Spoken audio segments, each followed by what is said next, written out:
So Congress versus BJP ఉండడాన్ని Revanth and Congress స్వాగతిస్తున్నాయని అనుకోవాలా ఇప్పుడు ఈ సందర్భంలో?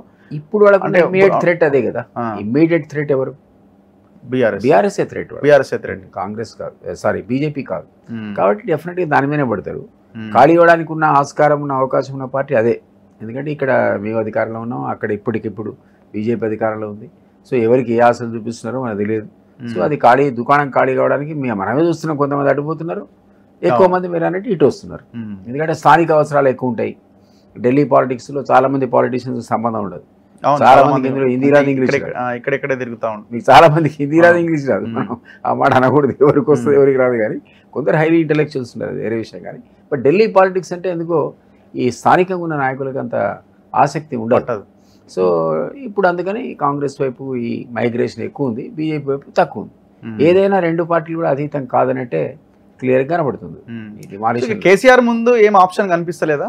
కేసీఆర్ అయిపోయిందండి. ఆయన అది ఆ షిప్ మునిగినట్టే, టైటానిక్ ఎవడు మిగిలినట్లేదు కదా పాప. ఆయన అంటే శూన్యంలోంచి వస్తాడని అంటుంటారు కదా, ఏదో రకరకాల.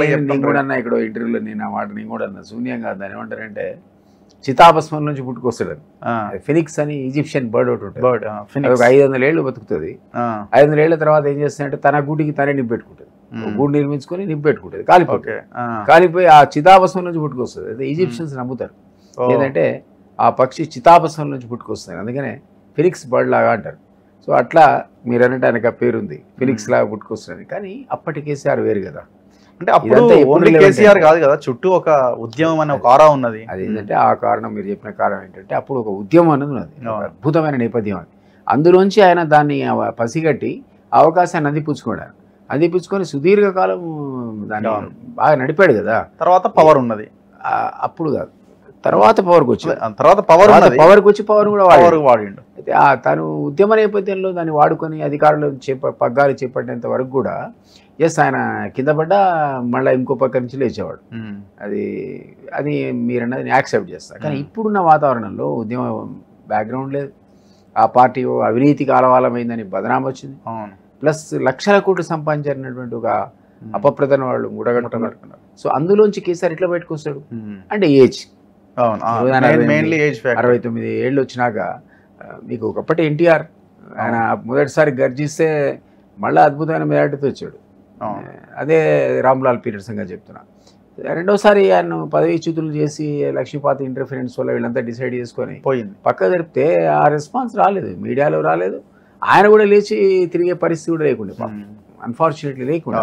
సో ఆయన సెకండ్ టైం కొలాప్స్ అయిపోయాడు గ్రాడ్యువల్గా 1 or 2 years తర్వాత. నాకు జ్ఞాపకం ఉండి 2-3 years ఉన్నట్టున్నాడు సర్వైవ్ అయ్యి.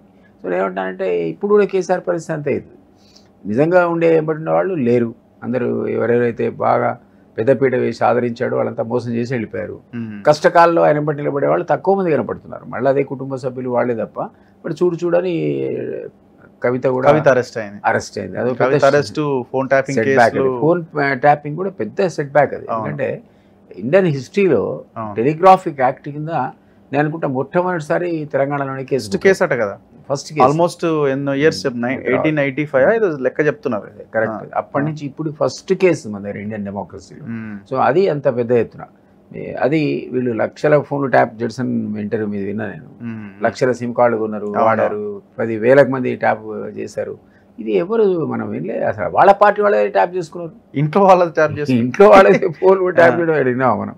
సో అంటే విపక్షాన్ని కంట్రోల్ చేయడానికి, అడ్మినిస్ట్రేషన్ తన గ్రిప్లో పెట్టుకోవడానికి ఆయన తొక్కని మార్గం అంటూ లేదు అంతే. సో అది ఈరోజు ఆయనకే శాపంలాగా పరిణమించింది. ఇప్పుడు రేపొద్దున ఆఫీసులను ఇంట్రాగేట్ చేస్తుంటే మనం కేటీఆర్ అన్నట్టున్నాడు కదా, ఎవడో ఒకళ్ళిద్దరు మాట్లాడుకుంటే సేమ్ థింగ్ పేపర్ లీకేజ్లో అన్నాడు ఆయన. పేపర్ లీక్ ఒకళ్ళిద్దరు ఇన్వాల్వ్ అయితే ఇంత పెద్ద రచన అంటే వాళ్ళు వేసుకున్న సిట్టే 101 మందిని అరెస్ట్ చేసింది. వాళ్ళు వేసుకున్న సిట్. కాళేశ్వరం కూడా అంతే అన్నాడు కదా, కాళేశ్వరం అది 3 పిల్లలు ఉంగిపోయి. అసలు ఆ సేఫ్టీ ప్రమాణాలను మీరు పాటించలేదని డ్యామ్ సేఫ్టీ అథారిటీ నిపుణులు చెప్పారు. డిజైన్ అన్నారు కదా, వాళ్ళైతే కాంగ్రెస్ వాళ్ళు గారు కదా. బీజేపీ అధికారంలో ఉన్నప్పుడు కాగ్ చెప్పింది కదా, అవన్నీ కాగ్ కూడా ముందే ఇప్పుడు అయిపోయింది, కాదు సార్ ఇప్పుడు కాదు. సో ఇవన్నీ నేనేమంటున్నా అంటే రకంగా వాళ్ళు స్వయంకృత అపరాధం. దాని నుంచి అంత ఈజీగా కేసీఆర్ కోలుకుంటాడని నేను అనుకోను. ఇది ఆల్మోస్ట్ క్లోజ్ చాప్టర్ ఆయనకు సంబంధించినంత వరకు. అంతే.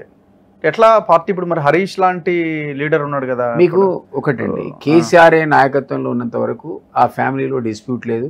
ఆ లీడర్షిప్ను క్వశ్చన్ చేసేటువంటి వాళ్ళు ఎవరు లేరు. ఆ లీడర్షిప్ను కేటీఆర్ ఒప్పుకుంటాడు, హరీష్ ఒప్పుకుంటాడు, కవిత కూడా ఒప్పుకుంటుంది. కవిత సీన్ తప్పదు. కానీ ఒకవేళ ఆయన జరిగి నువ్వే మా ప్రెసిడెంట్ అని కేటీఆర్ అన్నాడు అనుకుందాం, అది ఒక్క నిమిషం కూడా హరీష్ అంతే ఆయనే ముందు బయటకు వెళ్ళిపోతాడు. ఇంకా ఎవరైనా మిగిలితే 10 మంది వేసుకొని వెళ్ళిపోతాడు. సో ఆ రిఫ్ట్ ఉంది, ఫ్యామిలీ రిఫ్ట్ అనేది చాలా స్ట్రాంగ్ ఉంది, వాళ్ళు తిరిగి పడదు. సో నేను అనుకోను ఆయన తన పగ్గాలు ఇంకోళ్ళకి అప్పయిపోయే పరిస్థితిలో అయినాడు అనుకోను. ఆయన ఖచ్చితంగా తనే ఆ పగ్గాలు పెట్టుకొని నడపాల్సిన పరిస్థితి ఇంకా కొన్ని రోజులు కొనసాగుతుంది. ఎంతమంది మిగులుతారో అనేది తెలియదు. ఇప్పుడు వై అంటే కేటీఆర్ చేస్తున్న వ్యాఖ్యలు మీకు ఎట్లా కనిపిస్తున్నాయి? ఎందుకు ఇంత అంటే ఆరోగెన్స్ అయినా లేకపోతే ఎలాంటి పరిజ్ఞానం లేకపోవడం, ఆ వ్యవహారం కేటీఆర్కు పరిజ్ఞానం లేదనుకోవడం